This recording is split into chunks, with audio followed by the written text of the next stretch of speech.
స్థానిక జాంపేట చేపల మార్కెట్లో నిజమైన వ్యాపారస్తుల భాగస్వామ్యం లేకుండా లేని లాటరీ విధానం వద్దు అని, లాటరీ విధానాన్ని వెంటనే రద్దు చేయాలని జాంపేట హోల్సేల్ చేపల వర్తక సంఘం ప్రతినిధులు కలెక్టర్ మాధవీలత, కమిషనర్ దినేష్ కుమార్ కు విజ్ఞప్తి చేశారు.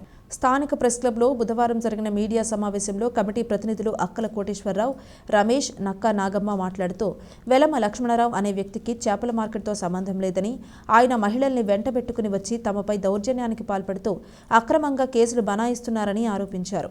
కరోనా సమయంలో మార్కెట్లోకి ప్రవేశించి అక్రమంగా తమ వ్యాపారాలను కాపాడుకోవడానికి లాటరీ పద్ధతి పేరుతో తమను ఇబ్బందులకు గురిచేస్తున్నాడని పేర్కొన్నారు. అతడు చేసే ఇసుక అక్రమ వ్యాపారం, వికలాంగులపేటలో దుకాణాలు, జగనన్న ఫిష్ మాల్ వంటి వాటిపై చాలా ఫిర్యాదులు ఉన్నాయన్నారు. తాము ఏళ్ల తరబడి అక్కడే వ్యాపారం చేసుకుంటున్నామని, అక్కడ తమపై దౌర్జన్యం చేస్తున్న వారు చేపల వ్యాపారులు కాదని, చేపలను శుభ్రం చేసి ఇచ్చేవారు మాత్రమేనన్నారు. ఆయన 3 సంఘాల పేరుతో సంబంధం లేని వ్యాపారాలు చేస్తూ అక్రమంగా కూడబెట్టుకుంటున్నారని విమర్శించారు. రాజకీయాలతో సంబంధం లేదని పైకి చెబుతూ ప్రతినిత్యం రాజకీయ నాయకులతోనే ఉంటాడన్నారు. ఇప్పటికైనా లాటరీ విధానాన్ని రద్దు చేసి యథాతథంగా దుకాణాలు కేటాయించాలని డిమాండ్ చేశారు. నాగు, అశోక్, సత్యబాబు, మల్లన్న, పైడితల్లి, నరసింహారావు తదితరులు పాల్గొన్నారు. చదువుకోలేదండి, 2వ తరగతి 3వ తరగతి చదువుకున్నామండి. దాని మీద వ్యాపారం మీద 100 వచ్చినా, 50 వచ్చినా, 500 వచ్చినా ఆ కష్టపడి పిల్లల్ని పోషించుకుంటూ బతుకుతున్నామండి. ఇప్పుడు మా వ్యాపారం మీద, మా కడుపు మీద అనమల లక్ష్మణ్ అన్న ఆయన, అనమల లక్ష్మి పిల్లం ఆయన భార్య మా మీద నాన్న హింసలు పెట్టి, నాన్న రద్దు చేసి మమ్మ మార్కెట్లోంచి బయటికి గెంటాలని చూస్తున్నాడు. అతను అసలు మార్కెట్కి సంబంధమే లేదండి.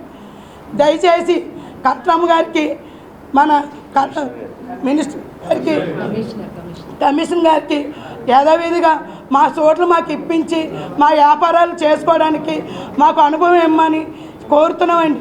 లేదా మా స్థానంలోనే మేనే మా చోటు కానీ ఎవరికైనా పోయినా కేటాయించిన ఆ ఇసుక ర్యాంపులు లక్ష్మణరావు వచ్చి మా మీద దాడి చేసిన, మా చోట్ల ఆక్రమించుకున్న, మేము అక్కడే మా పిల్లలతో, నాకు 3 పిల్లలండి, నా పిల్లల్ని తీసుకొచ్చి ఆ చోటు దగ్గర పెట్రోల్ వేసుకొని తగలాడిపోతానండి.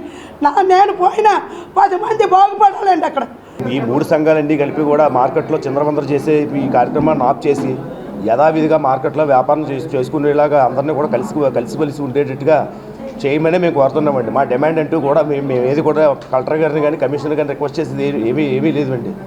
మా వ్యాపారాలు మా చోట్ల మాకు కల్పించి మా వ్యాపారాలు మమ్మల్ని సజీవంగా చేసుకోమని మేము చేయడానికి మాకు అనిపించే ప్రతివస్తుగా కలెక్టర్ గారికి, కమిషనర్ గారికి మేము వేడుకుంటున్నాము. మా డిమాండ్ అదే, దయచేసి ఇక్కడ వ్యాపారం చేసే వాళ్ళు వ్యాపారస్తులు ఎవరు వ్యాపారం చేయకుండా బయట అక్కడికి వచ్చి మేము ఎప్పటి నుంచో మార్కెట్లో ఉంటున్నామని మా మీద లేనిపోయిన అపనందనలు వేస్తూ మమ్మల్ని వ్యాపారాన్ని స్తంభింప చేయాలని చూస్తున్న వారిని తగు చర్యలు తీసుకొని మార్కెట్లో రాజకీయం అనేది లేకుండా చూడాలని, సరైన వ్యాపారస్తులు ఎవరో తెలుసుకొని ఎవరెవరు పన్నులు కడుతున్నారో, ఎవరు ఆస్తి రుసులు చేస్తున్నారో మున్సిపాలిటీ సిబ్బంది వారికి ప్రతి ఒక్కరికి తెలుసండి.